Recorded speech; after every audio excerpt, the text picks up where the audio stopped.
ভারতবাসীর সম্মান পূর্ণ করলো কেন অপদার্থ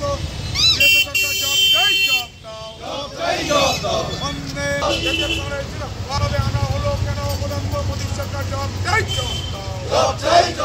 এই ভারতীয়দেরকেও নির্মমভাবে আনা হলো কেন ভারতবাসী কোনো গরু ছাগল নেই তবে এইভাবে আনা হলো কেন অপদার্থ সরকার ভারতীয়দের উপরে খুব নির্মম অত্যাচারের প্রতিবাদে মোদী সরকারকে আমরা জানাই ঠিক ঠিক বন্দে মাতরম বন্দে মাতরম বন্দে মাতরম বন্দে বিদেশ মন্ত্রক মোদী সরকারের আমরা জানাই ঠিক ঠিক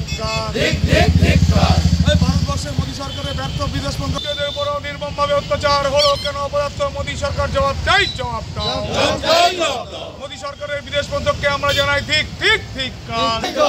বন্দে মাতরম বন্দে মাতরম জাতীয় কংগ্রেস জিন্দাবাদ জাতীয় কংগ্রেস জিন্দাবাদ ভারতবর্ষের আজকে আপনাদের প্রতিবাদ কি নিয়ে?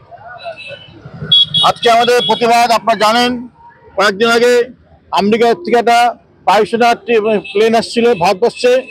সেখানে 104 জন ভারতীয়কে অমানবিক অত্যাচার করে কোমরে শিকল বেঁধে পায়ে বেলি বেঁধে আজকে 40 ঘন্টা জল খাবার বাদ দিয়ে বাথরুম বাদ দিয়ে তাদেরকে নিয়ে আসা হয়েছে। আজকে এই প্রতিবাদে পার্লামেন্টে বিরোধী দলরা প্রতিবাদ করেছেন, সরকার তো কোনো স্টেটমেন্ট দেয়নি। এই প্রতিবাদে এআইসিসি সারা ভারতবর্ষে বিভিন্ন জায়গায় জেলা হেডকোয়ার্টারে বিক্ষোভ কর্মসূচি করতে বলছে। আজকে আমাদের একটা মিছিল করা হয়েছিল, কিন্তু আমরা দেখলাম যে মিছিল করলে আগামীকাল থেকে মাধ্যমিক পরীক্ষা আছে, মাইক বাজানো নিষেধ আছে। সেই জন্য আমরা মিছিলটা ক্যান্সেল করে আমরা বিক্ষোভ কর্মসূচি অংশগ্রহণ করলাম। কেন আমরা আইনটা আছে যে হাইকোর্টের আইন, মাইক বাজানো যাবে না, সেই জন্য আমরা মিছিলটা বন্ধ করে আজকে বিক্ষোভ কর্মসূচি আমরা অংশগ্রহণ করলাম। আমাদের একটাই কথা যে আজকে নরেন্দ্র মোদী প্রধানমন্ত্রী ভারতবর্ষের কেন এর প্রতিবাদ করেনি, উল্টে ট্রাম্প সরকারকে সমর্থন করেছে। আজকে কলম্বিয়ার মতো দেশ সেই বিমান ফেরত করে দিয়েছে, সেখানে কলম্বিয়াতে নিজস্ব প্লেনকে পাঠিয়ে দিয়েছেন, তাদেরকে সসম্মানে এসে নিয়ে আসছেন। ভারতবর্ষের দুর্ভাগ্য আজকে নরেন্দ্র মোদী বিজেপি সরকার তার নিজস্ব প্লেনটাকে বন্ধ বিক্রি করে দিয়েছে, ইন্ডিয়ান এয়ারলাইন্স বিক্রি করে দিয়েছে।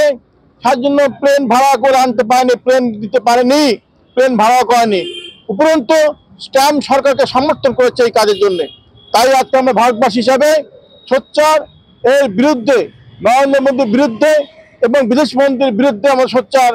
কেন এইরকম 104 জন ভারতবাসীকে অপমান করা হলো, লাঞ্ছিত করা হলো?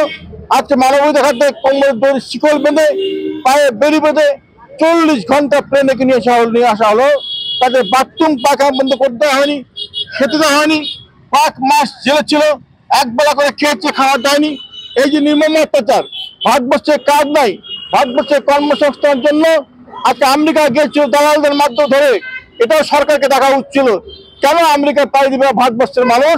কাজের জন্য সরকার দেখেনি, আজকে ভারতবর্ষের সরকার দেখেনি, উপরন্তু তাদেরকে ধরিয়ে দিয়েছে আমেরিকা সরকারকে। সেই জন্য আজকে আমাদের প্রতিবাদ, এই ভারতবর্ষের বিজেপি সরকারের বিরুদ্ধে প্রতিবাদ, আমাদের ভারতবর্ষে প্রধানমন্ত্রীর বিরুদ্ধে প্রতিবাদ, বিদেশ মন্ত্রীর বিরুদ্ধে প্রতিবাদ।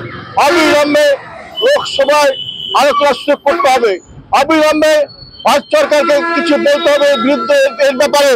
কেন ভারতবর্ষে আজকে লোকসভায় এ নিয়ে আলোচনা হবে না? বিরোধীরা বলছে, আমাদের বিরোধী দল নেতা সম্মানীয় রাহুল গান্ধী বলছে অবিলম্বে লোকসভায় এ নিয়ে আলোচনা করতে হবে, লোকসভা অংশগ্রহণ করতে দিতে সুযোগ করতে হবে। কিন্তু ভারত সরকার মানছে না, এ নিয়ে কোনো আলোচনার সুযোগ করে দেওয়া হচ্ছে না।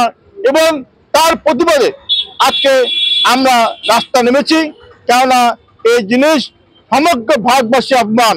আজকে খালি গুজরাট না, খালি পাঞ্জাব না, খালি হরিয়ানা না, খালি মধ্যপ্রদেশ না, এইসব এলাকার মানুষজনকে নিয়ে আসছিলেন।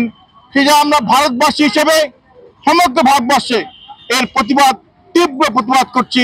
নরেন্দ্র মোদী সরকারকে, বিদেশমন্ত্রী নরেন্দ্র মোদী সরকারের বিদেশমন্ত্রীকে আজকে তার প্রতিবাদ চাইছি।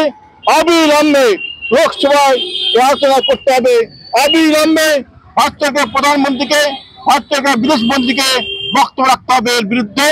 আজকে তাই আমরা ভারতবর্ষী রাস্তা নেমেছি।